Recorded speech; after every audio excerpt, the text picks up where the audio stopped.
Hey, what's up? It's your old pal, Mr. Cook. We are working on the first page of the Unit 3 group work assignment. So we got through the first 4 problems pretty easily using some log properties. Now let's go ahead and do the expanding and condensing problems in the group work. So we're gonna use the same properties over and over again. They go like this. If I have the log of 2 numbers that are multiplying together, then this is the same thing as just adding 2 separate logs, so log of u plus log of v. Then if I have 2 numbers inside of a log that are dividing, like x over y, for example, it's the same thing as just subtracting the top one and the bottom one, so it'd be equal to log of x minus the denominator log of y. And the reason that it's negative is because it's in the denominator, so it'll have a negative exponent. That's basically the rule for it. And then the last log property that we have is the product rule, which looks like this. So it's the log of an exponent. If I have like a to the power of b, it's the exact same thing as saying b times the log of a. So in other words, I just take whatever exponent power and it becomes a coefficient on the logarithm out front. Okay, so we use these 3 properties over and over again for the expanding and the condensing problems. All right, so there's kind of like an order of operations by which you want to do this as well. You know, I don't think it's any secret it's the same order of operations that we use. You know, just getting rid of multiplication, division, exponents, parentheses, things like that. We just kind of you know, do the same order, just get rid of those things, you know. It's kind of like the solving algorithm, but not quite. I'll show you what I'm talking about. So first you need to identify the operations that are going on. So with the 2, the x, the y, and the z, the 2 is multiplying times the x, it's multiplying onto the y, and then the z is dividing into this entire thing, okay? So we're gonna use the product rule with addition on the top parts, on the numerators, because they're all multiplying. And then since z to the 4th is dividing, we're gonna use the quotient rule, which turns it into a negative exponent, or a negative log, I should say. So the way that I usually do it is just by simplifying the concepts to just this.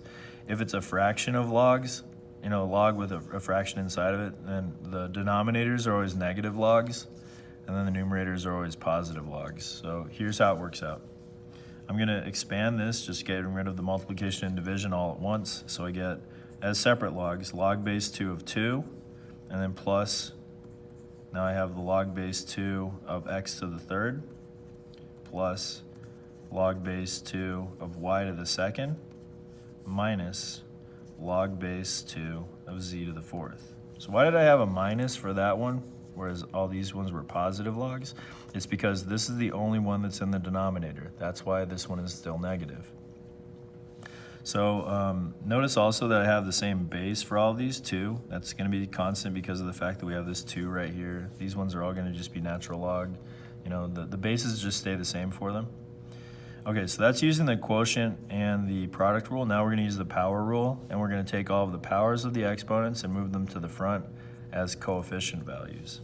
So I don't have a power here, but I do have a power of 3, a power of 2, and a power of 4. So all of those are gonna move to the front of their respective logs.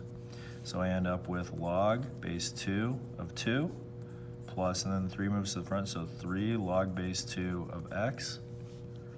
And then 2 moves to the front, so plus 2 log base 2 of y. And then 4 moves to the front, so minus 4 log base 2 of z. All right. There's one last little property that you can see in here to change things up, and that's this part right here. So this comes from a log property that we worked on a little bit earlier, and that's if you have the same base of the log and the number that's an input, it just becomes 1, okay? So this just becomes 1, so 1 plus 3 log base 2 of x plus 2 log base 2 of y minus 4 log base 2 of z. And that's it for that problem. That's completely expanded as much as you possibly can do it.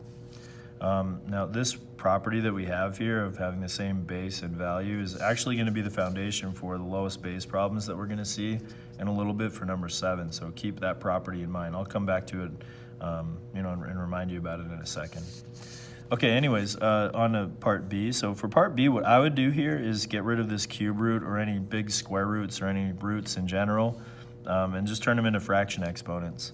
So the cube root is the same thing as saying the 1/3 power. So this is the same as saying the natural log of, and then all that stuff. So x squared over 2y to the 4th. And that's all raised to the cube root, so to the 1/3 power. Since it's raised to the 1/3 power, I'm going to distribute this power into all of the different parts, all the different factors of my ratio here, okay? So I'm just gonna multiply this 1/3 onto each one of the powers for these factors. So I get natural log of x to the, and then 2 times 1/3 is 2/3 over 2 to the 1/3, because remember, 2 is a factor, it's multiplying in there, so that gets that power on there too, so 2 to the 1/3, and then y to the 4 times 1/3, which is 4/3. All right, so from here, it's just the same setup as the previous problem A. I'm going to split these apart into adding and subtracting natural logs now, and then I'm going to move the powers out front. So let's do the first part where we do the product rule and the quotient rule. So since x to the 2/3 is the lone value in the numerator, that's the only positive natural log that we're going to get. So natural log of x to the 2/3, that's the only positive one, and then these two are both going to be negative because they're in the denominator. So minus natural log of 2 to the 1/3 power, and then also minus natural log of y to the 4/3 power. Now, since we have all these exponent powers in here, we're going to move them out to the front using the power rule. So this 2/3 moves to the front, and I get 2/3 natural log of x. The 1/3 moves to the front, so I get minus 1/3 natural log of 2. And then the 4/3 move to the front, and I get minus 4/3 natural log of y. And this is my completed, expanded logarithmic expression, or natural log in this case.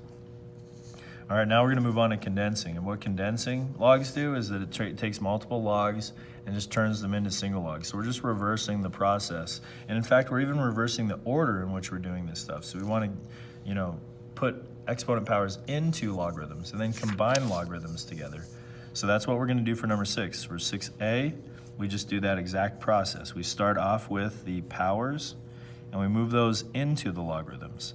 So there's a method behind this as well. It's to get the beginning part of the logarithm to be the same, so then we can use these properties really easily to simplify the expression instead of complicating it like what we did in number 5. So let's simplify this whole thing. So we move the 2's inside as powers, so this becomes log of a to the 2nd power minus log of b to the 5th power plus log of c to the 3rd power. Now that we have the powers in, we're going to combine all of the logs together using the subtractions and additions. So in other words, we're going to use the power rule, the product rule, and then also the quotient rule. So here we go. Any positive log that you have is going to be in the numerator, multiplying. So I have a positive log a squared, a positive log c to the 3rd, and any negative log that you have is going to be in the denominator. So the only thing in the denominator is going to be that log of b to the 5th.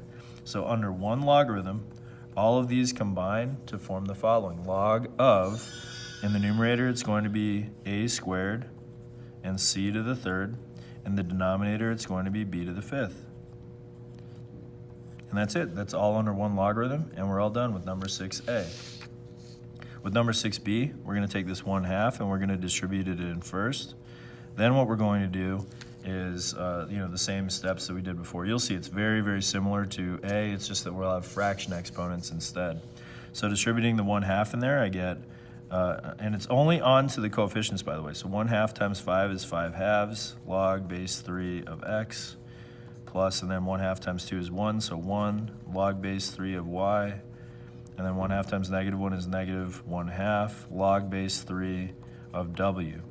So from here, we just do the same steps that we did in the previous problem. We move the exponents in, so log base 3 of x to the 5/2 plus log base 3 of y, because we didn't have any exponent power there, and then we move the 1/2 in, so minus log base 3 of w to the 1/2 power. Now we combine them all using the product and the quotient rules.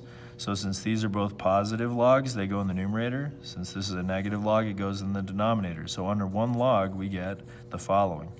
So log base 3 of, in the numerator it's x to the 5 halves, and then y, and then w to the 1/2 power. And you can just leave it like that. I know that you can simplify this exponent a little bit further, but you can just leave it as is, and that's good to go.